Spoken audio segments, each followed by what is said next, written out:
मैंने कहा बहन जी ऐसा नहीं है, मुसलमानों ने बीएसपी को वोट दिया। असलियत यह है कि जब तक कांग्रेस और सपा का गठबंधन नहीं हुआ था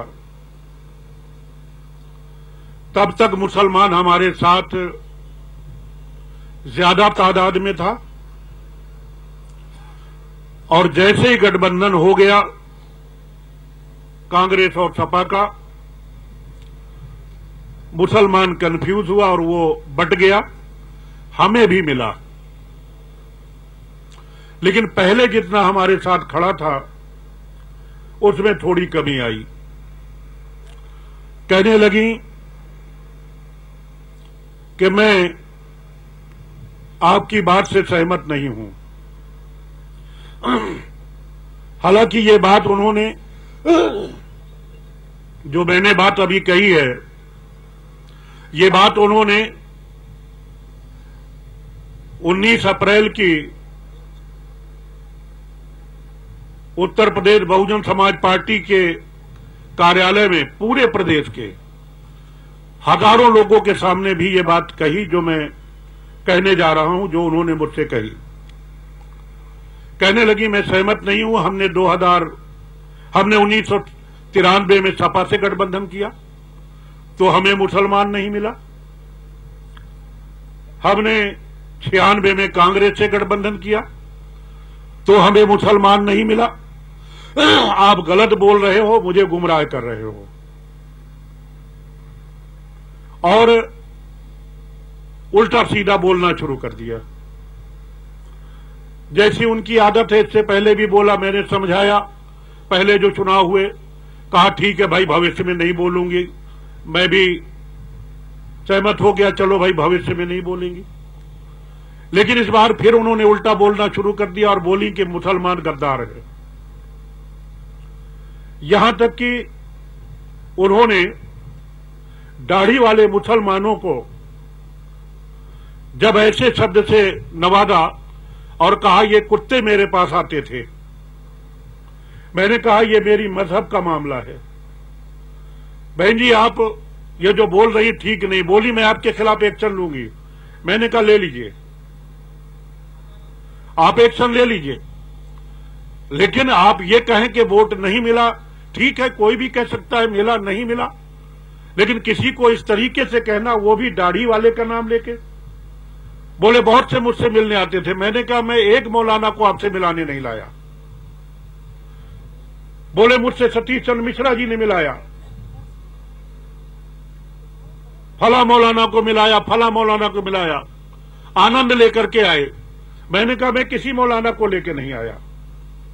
जब मैंने ज्यादा इतराज किया तो बैलेंस करने के लिए थोड़ा वो धीमी आवाज में बोली और कहने लगी कि बैकवर्ड और अपर कास्ट ने भी तो हमको वोट नहीं दिया, उसने भी हमको धोखा दिया।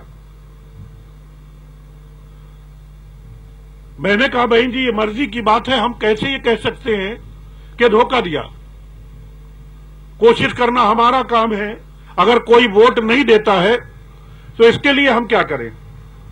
तो फिर वो बोली कि शेड्यूल कास्ट में पासी ने वोट नहीं दिया, धोबी ने वोट नहीं दिया, सोनकर ने वोट नहीं दिया, वाल्मीकि ने वोट नहीं दिया, कोरी ने वोट नहीं दिया। अब सबको एक लाइन से बुरा भला कहना शुरू कर दिया।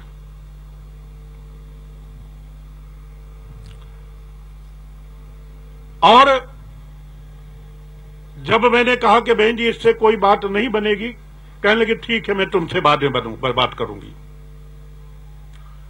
इसके बाद उन्होंने 19 तारीख को मेरा नाम लिए बगैर प्रदेश की मीटिंग में पूरे प्रदेश के सारे कैंडिडेट, सारे प्रभारी, सारे जिलाध्यक्ष, सारे कोऑर्डिनेटर सबने सुना, माइक से कहा कि एक वरिष्ठ नेता ने मुझसे कहा कि गठबंधन के कारण ये हो गया, ये हो गया, ये हो गया। मैं सहमत नहीं हूं। अगर गठबंधन किया जाएगा, कांग्रेस और सपा से अगर मैं गठबंधन करती हूं तो जहां पर कांग्रेस का कैंडिडेट होगा वहां तो मुसलमान वोट दे देगा, जहां पर सपा का कैंडिडेट होगा वहां पर मुसलमान सपा के कैंडिडेट को दे देगा, लेकिन जहां पर बीएसपी का कैंडिडेट होगा वहां बीएसपी को नहीं देगा बल्कि निर्दलीय को दे देगा।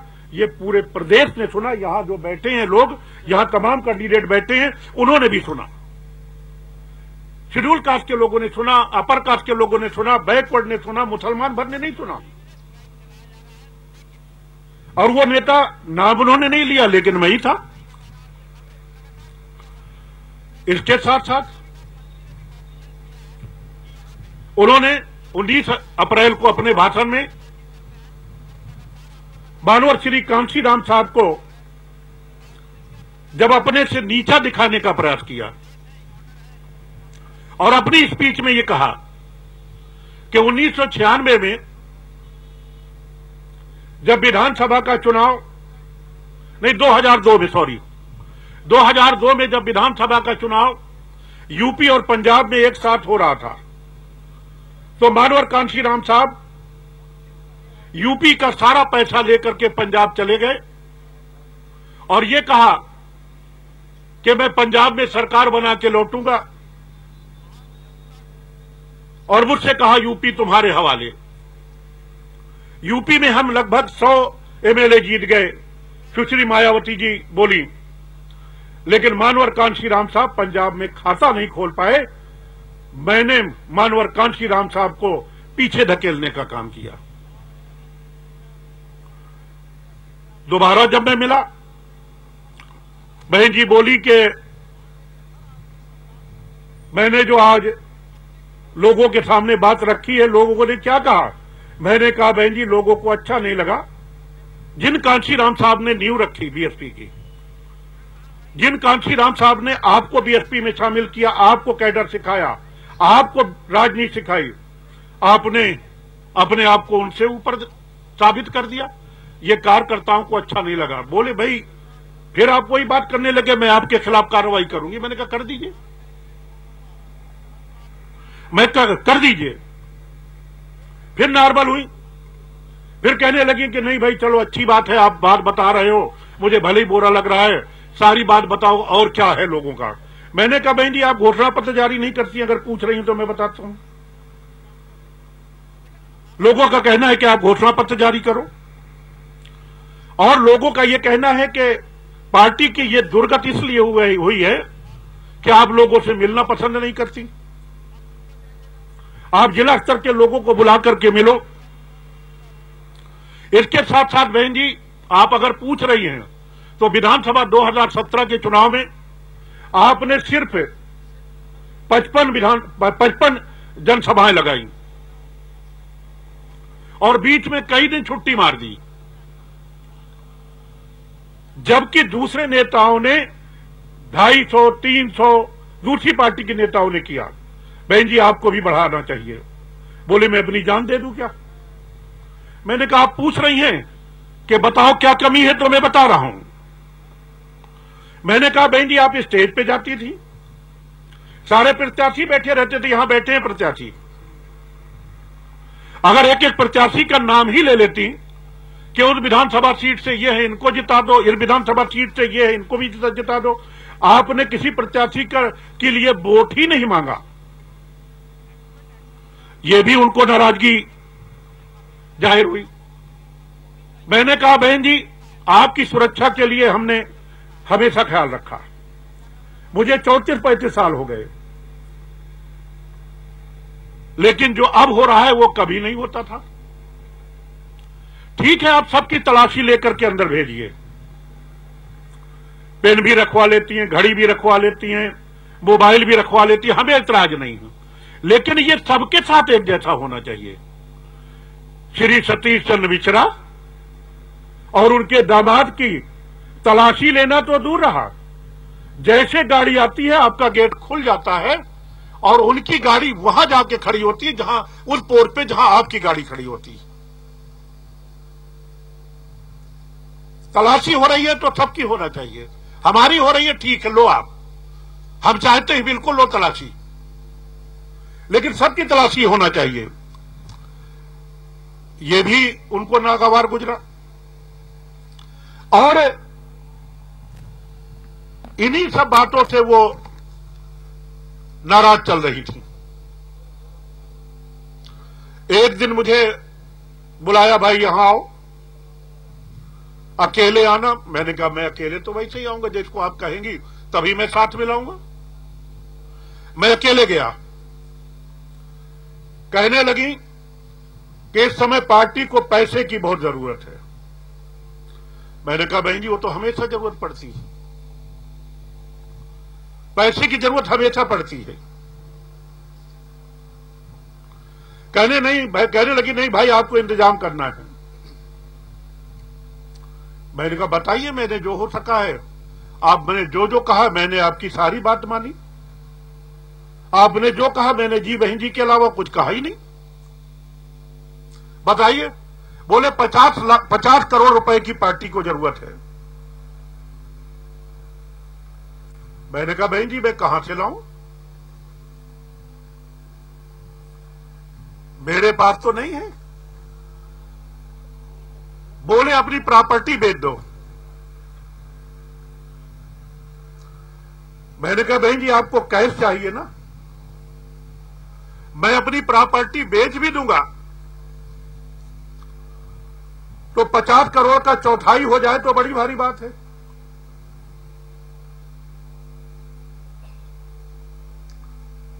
बोली देखो अगर आगे बढ़ना है तो आपके लिए ये अच्छा है, आप आगे बढ़ जाओगे पार्टी में, जैसे बढ़ाया फिर बढ़ावा मिलेगा।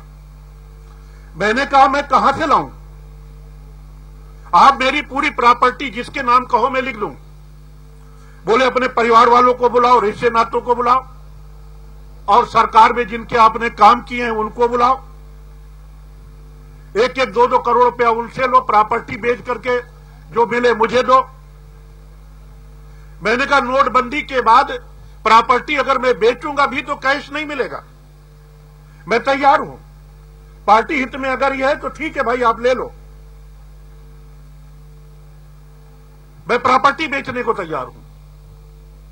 प्रॉपर्टी बेचने के लिए बोली कि ऐसा है कि तुम्हारे बीवी बच्चे काम नहीं आएंगे, तुम आगे बढ़ोगे तभी वो तुम्हारा साथ देंगे। ये बच्चों के नाम जो भी मकान और ये जो कुछ किया ये सब बेच बात के अलग करो और ला करके दे दो। मैंने कहा मेरा खून ऐसा नहीं है, आप कह रहे हैं बेच के दे दो वो अलग बात है, लेकिन मेरे काम नहीं आएंगे इससे मैं सहमत नहीं हूं। इसके बाद मैं अपने भाइयों के पास गया, रिश्तेदारों के पास गया, दोस्त यारों से कहा भैया कुछ करके दे दो।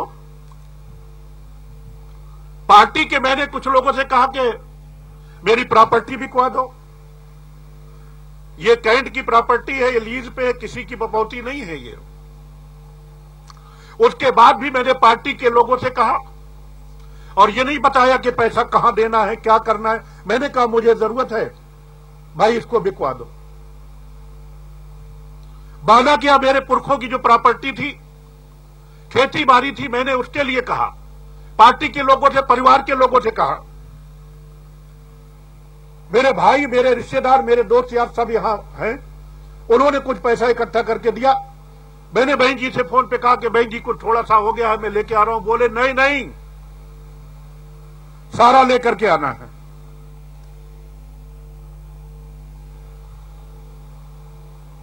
मैंने कहा कि बहन जी मैंने 34 साल पार्टी में हो गए, मुझे जो आपने कहा वो मैंने किया, जो आप कहेंगी वो मैं करूंगा।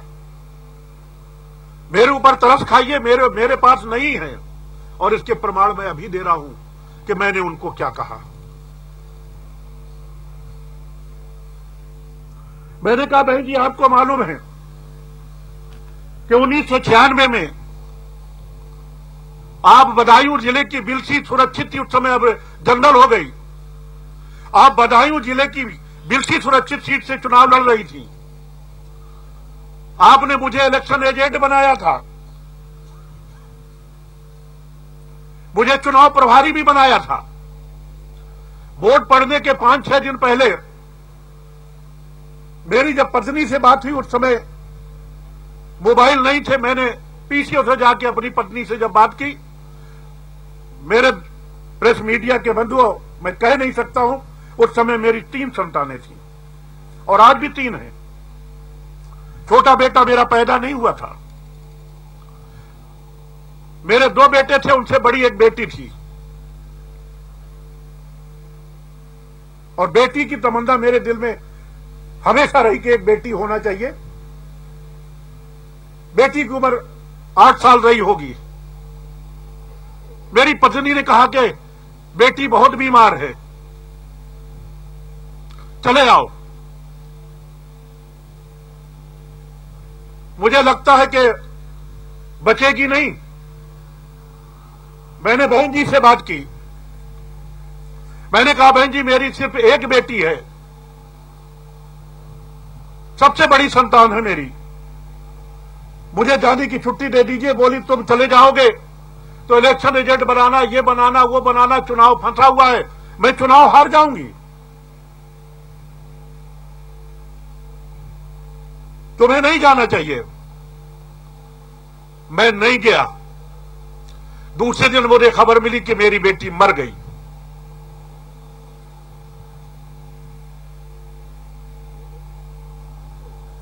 मरने के बाद मेरी पत्नी ने रो रो के मुझसे कहा कि अब तो आ जाओ। मैंने फिर बहन जी से पूछा। बहन जी ने कहा जो होना था हो गया, 3 दिन बाद इलेक्शन है। मैंने अपने भाइयों से, अपने सालों से, अपने रिश्तेदारों से कहा कि भाई मैं नहीं आ रहा हूं, दफना दो। दफना दिया। मैंने कहा बहन जी वो कुर्बानी आपको याद नहीं?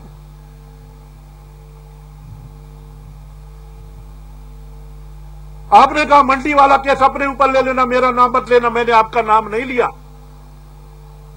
सारे केस आप मेरे ऊपर लगाती रही और आप मुझसे कहती रही अपने ऊपर ले लो, मैं लेता रहा। आज मेरे ऊपर इस तरीके से आप सख्ती कर रही हैं। आनंद भाई साहब आ गए उसी टाइम पे, मिश्रा जी आ गए, और वहां मैं बता नहीं सकता जो मेरे साथ सलूक हुआ।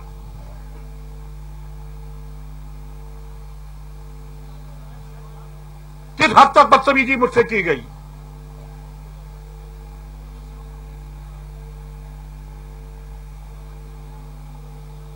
उसके बाद भी मैं कोशिश में लगा रहा। ये बार बार मुझे फोन करती रही। जो काम बताया था क्या किया, उसमें कितनी प्रोग्रेस है।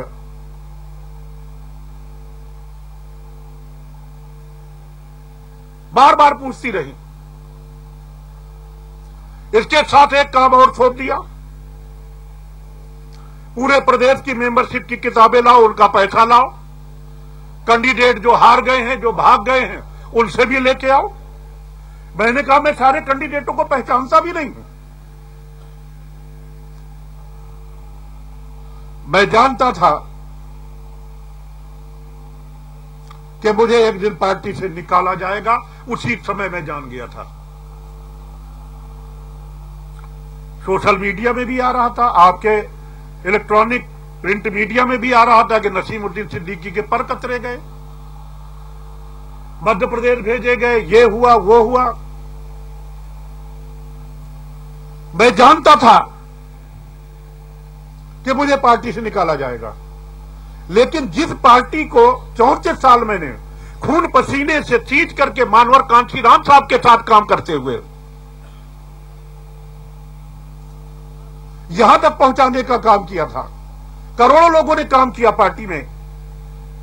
मानवर कांशीराम साहब की कुर्बानी, बाबा साहब का की प्रेरणा, उनमें करोड़ों में से एक मैं भी हूं। मैं कोई ये नहीं कह रहा हूं मैं कोई नायक हूं, मैं भी एक छोटा कार्यकर्ता हूं। लेकिन जिस पार्टी के लिए मैंने अपनी मरी बेटी का मुंह नहीं देखा, उस पार्टी को मैं छोड़ करके कैसे चला जाता। मैंने सोचा चाहे ये निकाल दे। जिस पार्टी के लिए मैंने अपनी बच्ची को कुर्बान कर दिया, आपने, मेरी पत्नी 2 महीने मुझसे बात नहीं की, उसने बच्ची को मरने के बाद सब कुछ कर दिया, तो मैं पार्टी नहीं छोड़ूंगा। मैं अच्छी तरीके से जानता था, तमाम प्रेस मीडिया के यही बैठे हुए उनसे भी मेरी बात हुई कि मुझे निकाला जाएगा, मेरे खिलाफ कार्रवाई होगी, लेकिन मैं नहीं छोड़ूंगा, क्योंकि मैं पार्टी नहीं छोड़ सकता। वरना मेरी सारी कुर्बानी का मतलब क्या हुआ, जो मैं जिसको मैंने बूंद बूंद सींच करके यहां भेजा और वो आज मैं छोड़ के चला जाऊं। आज मैं ही नहीं, सारे देश के दलित, ओबीसी, मुस्लिम समाज और अपर कास्ट जो गरीब तबके के लोग हैं, मानो श्री कांशीराम साहब और बाबा साहब के मिशन को बिखरते हुए, बर्बाद होते हुए, मिटते हुए मजबूर होकर के मूक दर्शक बने देख रहे हैं। बीएसपी जानबूझ करके समाप्त की जा रही है।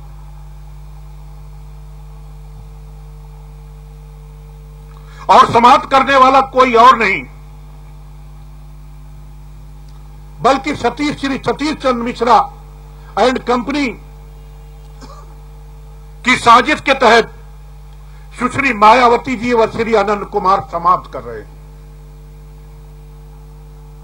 कहने वाले तो यह भी कहते हैं कि जानबूझ करके पार्टी इसलिए समाप्त की जा रही है कि सुश्री मायावती जिस जगह तक पहुंच सकती थी पहुंच गई। 4 बार मुख्यमंत्री बन चुकी, अब मुख्यमंत्री तो छोड़ो, राज्यसभा की एमपी बनने के भी लाले। इसलिए वो खुद चाहती है कि बीएसपी समाप्त कर दो, ताकि दलित समाज का कोई भी व्यक्ति मुख्यमंत्री या उनकी हैसियत तक ना आ सके। इतिहास में अगर नाम रहे दलित समाज में से किसी का, तो सुश्री मायावती जी का ही नाम रहे, किसी और का नाम ना रहे। कल दिनांक 10/5/2017 को श्री सतीश चंद्र मिश्र जी ने मुझे व मेरे पुत्र अफजल सिद्दीकी को कुछ झूठे, बेबुनियाद, मनगढ़ंत, गलत मानसिकता के तहत आरोप लगाते हुए पार्टी से निकाल दिया। श्री सतीश मिश्रा जी 2003 से पार्टी में हैं। मैं उनसे 20 साल पहले 1983 से हूं, जब से पार्टी नहीं बनी थी, बामसेव डियर पोरसा। मनगढ़ंत लगा करके आरोप निकाल दिए। उन्होंने आरोप लगाया कि मेरे अवैध बूचर खाने चल रहे हैं। अरे मिश्रा जी, एक का नाम बता दो, अवैध का नाम बता दो। कह देने से काम चल गया। उन्होंने आरोप लगाया कि मैंने इस 2017 के विधानसभा चुनाव में कुछ लोगों से रुपए ले लिए जो व्यापारी या उद्योगपति थे, कि हमारी सरकार बनने वाली है और फिर मुझे कई विभाग मिलेंगे तो मैं आपके काम करा दूंगा। कुछ लोगों ने कह दिया और 34 साल के आदमी के ऊपर यकीन नहीं किया, उससे पूछा भी नहीं, उससे स्पष्टीकरण भी नहीं मांगा, कार्रवाई कर दी। वो कुछ लोग जिनका पार्टी से कोई संबंध न था, न है, न रहेगा, कौन है वो लोग? है ही नहीं कोई। अगर कुछ लोग हैं, कोई उद्योगपति है, तो एक का नाम बताओ, सामने लाओ।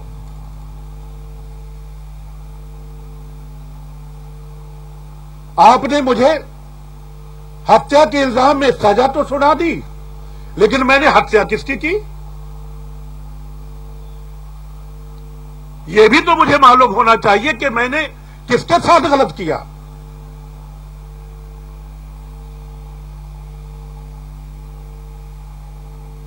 इसके साथ साथ मेरे ऊपर आरोप और लगाया कि मुझे मध्य प्रदेश दिया गया था उत्तर प्रदेश का कुछ एरिया मध्य प्रदेश का दिया गया था कि संगठन का काम करो। मैं वहां नहीं गया, बल्कि लखनऊ, नोएडा और दिल्ली में रह के पार्टी विरोधी गतिविधियों में लिप्त रहा। अरे वो पार्टी विरोधी गतिविधियां क्या है भाई?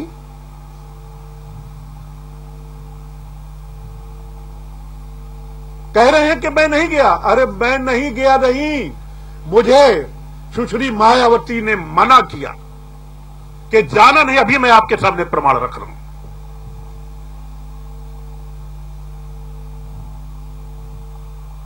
शहरी निकाह के चुनाव तक मत जाना।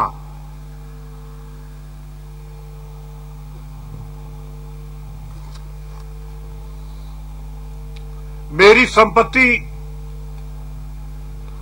बेनामी बता दी कि मेरी बेनामी संपत्ति है।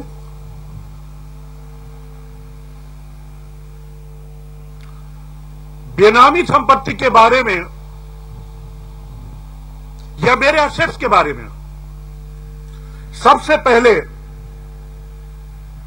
2003 में ताज कॉरिडोर के मामले में सीबीआई ने जब जांच किया तो ताज कॉरिडोर के साथ साथ सुश्री मायावती जी और मेरी संपत्ति की जांच की गई, असेट्स की जांच की गई। और जब जांच रिपोर्ट सुप्रीम कोर्ट में सौंपी गई, क्योंकि सुप्रीम कोर्ट के आदेश से जांच हुई थी, तो सीबीआई ने, आज रिकॉर्ड है उठा के देख लीजिए, हमेशा रहेगा, सीबीआई ने यह लिखा कि नसीमुद्दीन सिद्दीकी के खिलाफ कोई असेट्स की गड़बड़ी या संपत्ति, बेनामी संपत्ति या गलत संपत्ति की कोई जांच में शिकायत या कोई नहीं पाई गई, बल्कि सुश्री मायावती जी के उसमें पाई गई, जिनका आज भी आय से अधिक संपत्ति का केस सुप्रीम कोर्ट में विचाराधीन है। सीबीआई ने जांच की 2003 में, नहीं मिला। इसके बाद जब हमारी सरकार बनी, मैं समझ नहीं पाया, सुश्री मायावती ने, श्री सतीश चंद्र मिश्रा ने, और एक स्वर्गीय हो गया, मैं नाम नहीं लेता, जो मर जाते हैं, साजिश करके मेरी लोकायुक्त की जांच कराई। आय से अधिक की जांच हुई, लोकायुक्त की जांच पे फिर विजिलेंस की जांच हुई, ईडी ने जांच की। जो इसी साल जांच पूरी हुई, विजिलेंस को आय से अधिक छोड़िए, आय से कम संपत्ति मिली। कोर्ट में रिपोर्ट दाखिल हुई, कोर्ट की रिपोर्ट ईडी में दाखिल हुई, ईडी ने जांच खत्म किया, विजिलेंस ने जांच खत्म किया। अब मेरी कौन सी जांच कौन सी रह गई भाई? और है तो आप बता दो, कौन सी मेरी संपत्ति है? और जहां तक इनकी संपत्ति की जांच है, श्री मिश्रा जी, सुश्री मायावती, आनंद कुमार, मैं एक एक जानता हूं, अगर खोल दूंगा तो तमाशा बन जाएगा। 32 साल से जानता हूं। मैं इसलिए कह रहा हूं, मुझे सिर्फ उन्हीं बातों पे जवाब देना है। मेरे पास तो वो सबूत हैं कि अगर मैं खोल दूंगा तो पूरे हिंदुस्तान नहीं, पूरी दुनिया में भूचाल आ जाएगा। लेकिन मैं नहीं खोलना चाहता हूं। अभी मैं वही खोलूंगा जो मुझ पे आरोप लगे हैं। ये आगे आगे चलते जाएं, आरोप लगाते जाएं, मैं खोलता जाऊंगा। किसको जान से मरवाने की क्या प्लानिंग थी सुश्री जी की, प्रमाण के साथ खोलूंगा, प्रमाण के साथ। आगे आगे आप चलते जाओ, मैं खोलूंगा। आज वही खोलूंगा जो मेरे ऊपर आरोप लगे। मैं जानता हूं, मुझसे ज्यादा इनको कोई नहीं जानता। शायद आनंद कुमार भी नहीं जानते होंगे, क्योंकि वो बच्चे थे।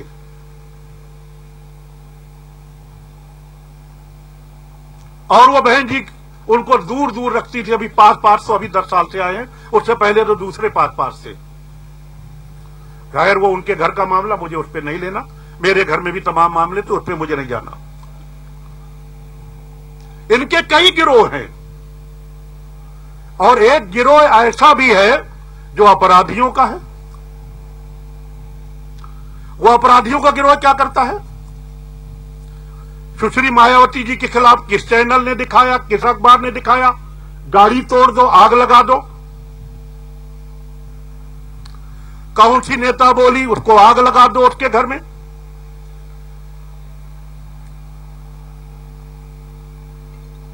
कौन से नेता खिलाफ बोले, उनके बारे में गलत नारे लगवा दो, अब शब्द बुलवा दो, पिटवा दो, जान से मरवा दो।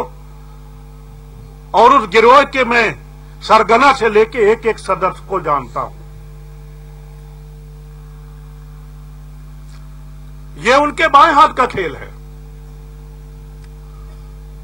लेकिन मैं पार्टी में पैदा हुआ, मैं नहीं चाहता था कि पार्टी छोड़ना पड़े। हमेशा समझाता रहा ये ठीक नहीं है, और समय समय पे मैंने समझाया। और कई ऐसे काम जो उन्होंने अनैतिक मुझे कहे कि तुम्हें करना है, मैंने नहीं किए। चाहेंगे तो मैं प्रमाण दे दूंगा कौन से मैंने नहीं किए।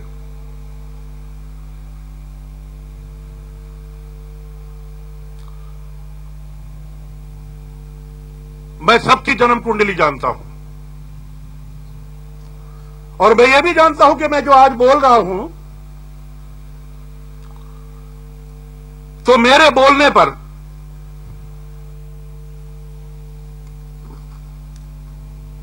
सुश्री मायावती अपने उस गिरोह से मेरे ऊपर भी अटैक करा सकते हैं। मेरा भी घर जलवा सकते हैं, मुझे भी मरवा सकते हैं, मेरे बच्चों को पिटवा सकते हैं, मेरे पत्नी को पिटवा सकते हैं, परिवार वालों को कर सकते हैं। और मेरे जो साथ में बैठे हैं अभी, या जो पूरे प्रदेश में मेरे साथ मेरे शुभचिंतक हैं, किसी को कहीं पिटवाया जा सकता है। जहां तक मेरा सवाल है, मैंने मिलिट्री में नौकरी की है, मैंने आर्मी का नमक खाया, बॉर्डर में रह करके विदेशियों से मैंने मुकाबला किया। कई बार लाशों को 17-17 किलोमीटर बर्फ के पहाड़ में कंधे में लाद करके भी लाना पड़ा है। मैं इन अपराधियों से नहीं डरता हूं, जो करा सकती हूं वो करा लें। मैंने फैसला कर लिया है कि मैं मर जाऊंगा, लेकिन अब बीएसपी से बाहर हो गया, गलत बात नहीं मानूंगा और न इनके सामने अब झुकूंगा। आज क्या हो रहा है? खास तौर पे दलित समाज के लोग परेशान हैं कि सुश्री मायावती श्री सतीश चंद्र मिश्रा एंड कंपनी से मिलकर, जिसमें श्री आनंद कुमार भी शामिल हैं, मानव श्री कांशीराम जी के वह बाबा साहब डॉक्टर अंबेडकर के सपने को चकनाचूर और तबाह कर रही है, जिसका खामियाजा अन्य सभी समाज के साथ साथ खासतौर पे दलित समाज सुश्री मायावती एंड कंपनी को भोगने पे जरूर मजबूर करेगा।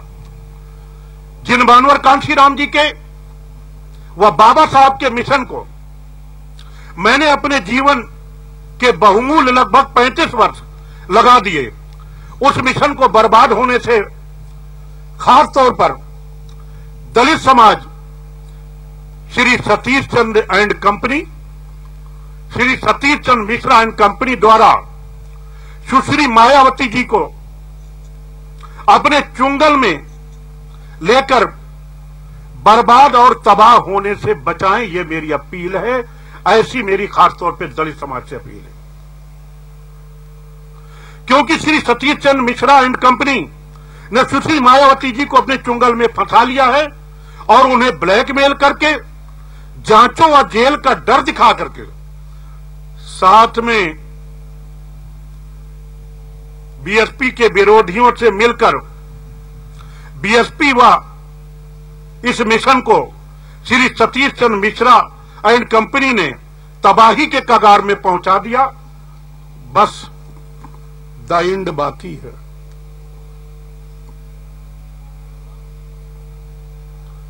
इसलिए खास तौर पे दलित समाज और सर्व समाज से मेरी अपील है, बल्कि प्रार्थना है कि सतीश चंद्र मिश्रा एंड कंपनी से बीएसपी व महापुरुषों के इस मिशन को समाप्त होने से बचाने की अगुवाई करें, इसको बचाएं।